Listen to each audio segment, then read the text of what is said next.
ഇന്ന് വളരെ പ്രധാനപ്പെട്ട വിശേഷപ്പെട്ട ഒരു ദിവസമാണ്. ചിത്ര പൗർണമിയാണ്. പൗർണമിയാണ് ചിത്രമാസത്തിലെ പൗർണമിക്ക് ചിത്ര പൗർണമി എന്നാണ് പറയുന്നത്. ചിത്ര പൗർണമി പ്രധാനമായും ചിത്രഗുപ്തനുമായി ബന്ധപ്പെട്ട ദിവസമാണ്.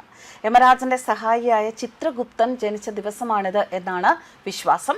ഭൂമിയിലുള്ള ഓരോ വ്യക്തിയുടെയും പാപപുണ്യങ്ങളുടെ കണക്ക് സൂക്ഷിക്കുന്നത് ചിത്രഗുപ്തനാണ്. ചിത്ര പൗർണമി ദിവസം ചിത്രഗുപ്തനെ പ്രാർത്ഥിക്കുന്നത് തെറ്റുകൾക്ക് പരിഹാരമാകുമെന്നും പുണ്യഫലം വർദ്ധിപ്പിക്കുമെന്നും ഭക്തർ വിശ്വസിക്കുന്നു. ഒരേ സമയം സൂര്യാസ്തമയവും ചന്ദ്രോദയവും കാണാൻ കഴിയുന്ന ലോകത്തിലെ ഏക സ്ഥലമാണ് കന്യാകുമാരി എന്ന് നമുക്കെല്ലാവർക്കും അറിയാം.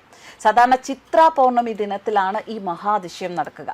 പടിഞ്ഞാറ് അറബിക്കടലിൽ സൂര്യൻ ഒരു പന്തിന്റെ ആകൃതിയിൽ അസ്തമിക്കും. കിഴക്ക് ബംഗാൾ ഉൾക്കടലിൽ ഒരു വൃത്താകൃതിയിൽ ചന്ദ്രൻ ദൃശ്യമാകും. എല്ലാ വർഷവും ചിത്ര പൗർണമി നാളിലാണ് ചിത്ര പൗർണമി ആഘോഷം.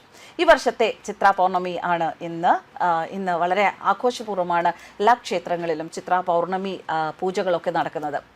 വൈകിട്ട് 6 മണിക്ക് ശേഷമാണ് ഈ അപൂർവ ദർശനം കന്യാകുമാരിയിൽ ഉണ്ടാവുക. വൈകുന്നേരത്തോടെ കന്യാകുമാരി കടലിൽ സൂര്യൻ മഞ്ഞ നിറമുള്ള പന്തുപോലെ അസ്തമിക്കുമ്പോൾ കിഴക്ക് കടലും ആകാശവും കൂടിച്ചേരുന്ന സ്ഥലത്തിനു മുകളിൽ അഗ്നിഗോളം പോലെ ചന്ദ്രൻ ഉദിക്കും എന്നാണ് പ്രദേശവാസികൾ പറയുന്നത്. കിഴക്ക് ചന്ദ്രൻ ഉദിക്കുന്ന നേരത്ത് കടലിനു മുകളിലുള്ള ആകാശം പ്രകാശത്താൽ തിളങ്ങും.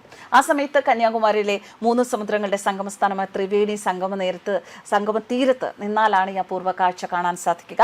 അതുകൂടാതെ മുരുകൻ കുന്നം മുതൽ കന്യാകുമാരി വരെ സാമാന്യ രീതിയിൽ ഈ കാഴ്ച ആസ്വദിക്കാമത്രേ.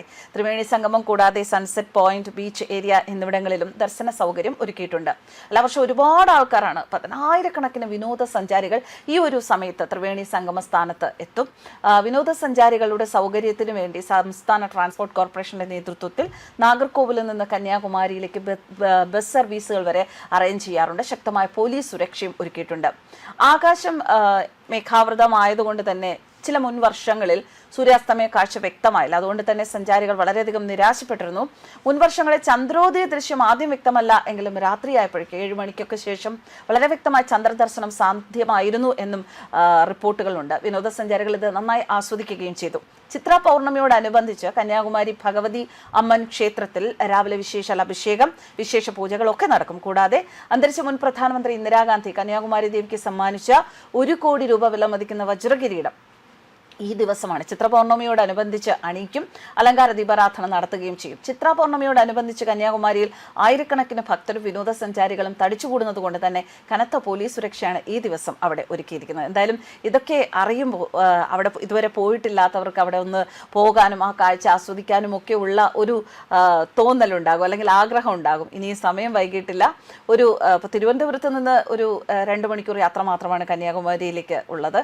അപ്പോൾ വൈകുന്നേരം 6 മണിക്കുള്ളിൽ അവിടെ എത്തിച്ചേരാൻ പറ്റുന്നവരുണ്ട് എങ്കിൽ, അങ്ങനെ ഒരു ആഗ്രഹം മനസ്സിൽ വന്നിട്ടുണ്ട് എങ്കിൽ ആ ആഗ്രഹം സാധ്യമാകട്ടെ. ആ സാധ്യമാക്കാൻ ശ്രമിക്കുക. News desk കർമ്മൻസ്.